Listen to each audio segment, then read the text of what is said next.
कभी सोचा है जो शिव के सबसे निकट बैठा है, जिसकी आंखों में भक्ति है और सीने में गर्जना, वो नंदी आखिर बना कैसे? ये सिर्फ एक वाहन की कहानी नहीं है, ये त्याग, क्रोध, भक्ति और शिव कृपा की अमर गाथा है। प्राचीन काल की बात है, एक महान ऋषि थे, शिलाद मुनि। संपूर्ण ज्ञान था, पर एक दुख हमेशा उन्हें जलाता था, उनकी कोई संतान नहीं थी। दिन रात उन्होंने तप किया, केवल एक ही कामना, मुझे ऐसा पुत्र दो जो मृत्यु से परे हो।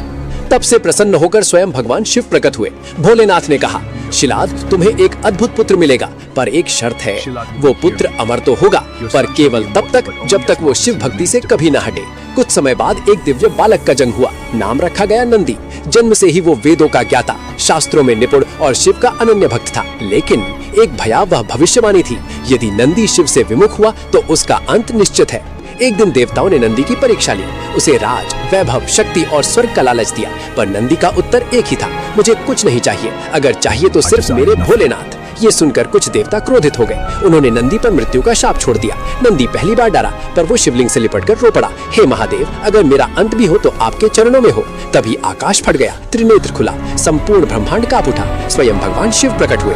भोलेनाथ ने गर्जना की, जो मेरे भक्त को छुए वो मेरे क्रोध से नहीं बचेगा। क्षण भर में शाप भस्म हो गया, नंदी का शरीर दिव्य प्रकाश में बदल गया। भगवान शिव ने नंदी को उठाया और कहा, आज से तुम केवल मेरे भक्त नहीं, तुम मेरे गणों के अधिपति हो।